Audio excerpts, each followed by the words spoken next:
Salve galera, como é que vocês estão? Espero que todos vocês sejam bem, sejam muito bem-vindos a mais um vídeo do canal João Augusto Cor da Voz com mais um vídeo para vocês. Bem, você já viu Avatar, né? Tanto a lenda de Aang quanto a lenda de Korra. Passava lá na Nickelodeon, chegou a passar na Rede Globo. Muito bem, você já viu Avatar, fato consumado. Provavelmente, se você está nesse canal e se você clicou nesse vídeo, você gostava de Avatar, fato consumado. Mas será que Avatar é realmente bom ou é uma memória nostálgica que a gente tem? Bem, é isso que eu vou responder nesse vídeo. Se você mora numa caverna e por acaso não tem nenhum conceito do que é Avatar, bem, eu vou dar um resumo inicial, pelo menos da primeira temporada de Avatar, a Lenda de Aang, mas eu não vou dar muitos spoilers, porque não é a minha intenção, eu não vou me aprofundar no enredo, né? A Nação do Fogo começou uma guerra e eles decidiram massacrar todos os dominadores de ar antes que o próximo Avatar surgisse, porque o Avatar renasce em ciclos, uma vez na aldeia do ar, outra na aldeia da água, a outra na aldeia do fogo e a outra na aldeia da terra. Vamos das nações, né, das 4 nações. E cada um dessas nações domina um elemento natural, ou seja, faz uma dobra. Ponto.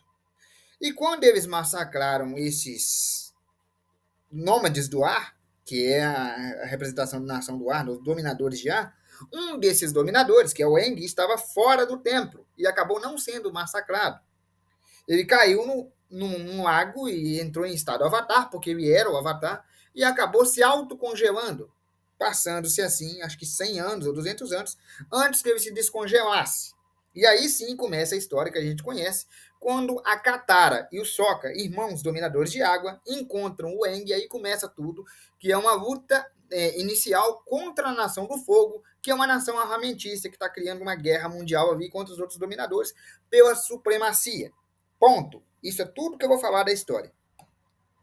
Só por esse micro enredo inicial aí que eu acabei de passar, eu acabei de falar de um tema sensível, guerra. Sim, uma guerra pela supremacia da Nação do Fogo, comandada, orquestrada e dado a ordem pelo Senhor do Fogo, Ozai, que é o líder da Nação do Fogo no momento em que essa guerra foi decretada. Então a gente está falando de guerra, de genocídio, de coisas muito pesadas, mas é uma série infanto-juvenil, uma série para maiores de 12 anos. Então, assim, é uma série bem tranquila, com um tema absurdamente pesado. E fizeram isso de uma forma tão magistral que não traumatizou ninguém. É sério. Fizeram isso de uma forma tão magistral que não mostrou mortes diretas, não mostrou um genocídio direto, mostrou a Nação do Fogo como vilã, não se preocupa com isso, a imagem de vilã da Nação do Fogo foi mostrada, mas não mostrou nenhuma cena visceral direta, fazendo com que esses temas, guerra e genocídio, pudessem ser mostrados a pessoas maiores de 12 anos, ou maiores de 10, não me engano, de uma forma que fosse lúdica, era divertido, tinha momentos engraçados. O próprio Avatar e a equipe Avatar ali tinha momentos de comédia.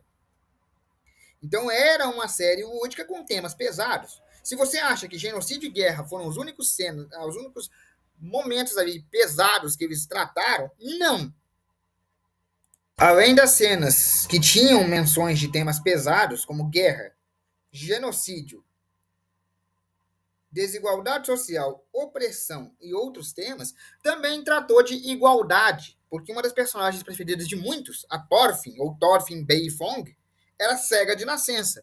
E sim, ela era cega, mas sim, ela era uma das maiores dobradoras de terra da história. E ela, inclusive, desenvolveu a subdobra de metal, ou seja, ela foi um ícone da história dos dobradores, sendo uma cega de nascença. Ou seja, o desenvolvimento dessa personagem tornou ela uma das mais queridas de toda a série. Lembrando que ela era uma deficiente visual, ela era cega. Ou seja, trataram de temas pesados, trataram de inclusividade, isso tudo sem forçar. Isso tudo sem usar a geração mimimi e a lacração. Fizeram isso num tempo em que lacração não existia. Ou se existia, ainda era minoria. Continuação direta de Avatar, a Lenda de Aang, foi Avatar, a Lenda de Korra, trazendo uma nova protagonista, feminina dessa vez, e que se desenvolveu como LGBT, ela se desenvolveu como lésbica. E, sinceramente, não foi um desenvolvimento forçado. Ela teve relacionamentos com homens, teve uma fera ali e tal. Foi tudo muito encaixado, muito orgânico, nada forçado. Sério, essa protagonista é uma LGBT de forma não forçada. Foi tudo orgânico dentro da história. O desenvolvimento da Cora é um dos melhores desenvolvimentos da série. Isso torna ela uma das melhores protagonistas da série. Não que o crescimento do Aang não seja excelente, o crescimento do Aang também foi excelente, a evolução do Aang. Só que são paralelos muito diferentes. O Aang é um pacifista que aprende a viver em tempos de guerra. A Cora é uma guerreira nata, ela gosta mesmo da confusão. Ela é uma guerreira nata que aprende a lidar com tempos de paz. Ela aprende a ser um representante da paz. Então são polos opostos e isso é muito bom, cara. O desenvolvimento desse enredo, justamente em polos opostos, em épocas opostas e em avatares opostos, ficou muito bom. Fora a qualidade da animação, que tanto em Avatar a Lenda de Aang quanto em Avatar a Lenda de Korra era baseado em animes japoneses, que tornava isso muito melhor, mais fluido do ponto de vista estético. Outro ponto de elogiar também são as coreografias de luta. Uma porque tem a fluidez dos animes japoneses, como eu disse, eles usaram estética de anime japonês, o que ficou excelente. Apesar de Avatar não ser japonês, eles usaram a estética do anime japonês, o que causou uma fluidez na animação. Muito bom, muito top, 100%. Mas também as coreografias de luta, as dobras, né, dobra de fogo, dobra de ar, dobra de terra, as dobras elementais, são baseadas em estilos de luta reais. Então, os movimentos de luta que você via no anime, né, no desenho, eram reais, eram baseados em artes marciais, o que tornava isso tudo muito fluido, muito real e muito gostoso de assistir também. Aos vilões da obra também cabem elogios. Cabem elogios ao Zuko, que começou como vilão, depois teve um arco de redenção, a gente vai falar disso melhor aqui mais para frente nesse vídeo.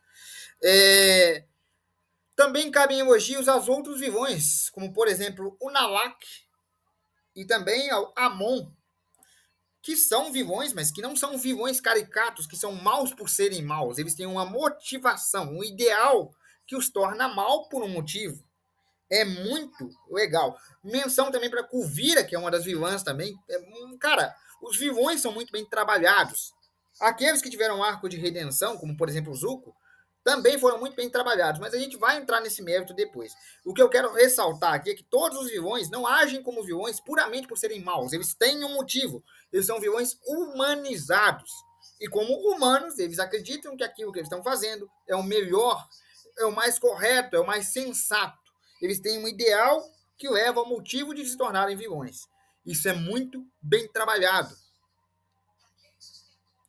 Eu não vou me aprofundar muito, porque se vocês quiserem, vou fazer um vídeo específico do Zuko, caso tenha pedidos. Mas eu vou citar aqui que o arco de redenção do Zuko e o personagem Zuko em si é um dos mais trabalhados, porque ele começa a Avatar, a Lenda de Aang, as primeiras temporadas ali, a primeira temporada, como alguém que caça o Avatar, como um inimigo do Avatar. E ao longo da série, tanto a Lenda de Korra quanto a Lenda de Aang, ele se torna um aliado do Avatar. E essa evolução é muito boa.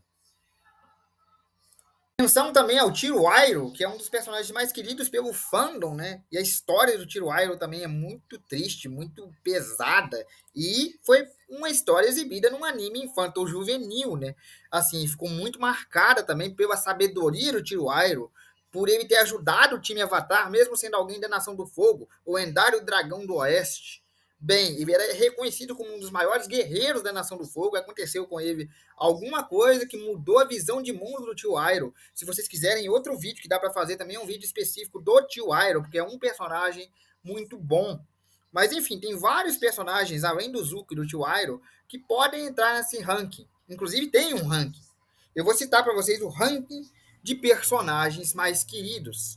Tio Iroh em primeiro lugar. Zuko em segundo lugar. Aang em terceiro lugar.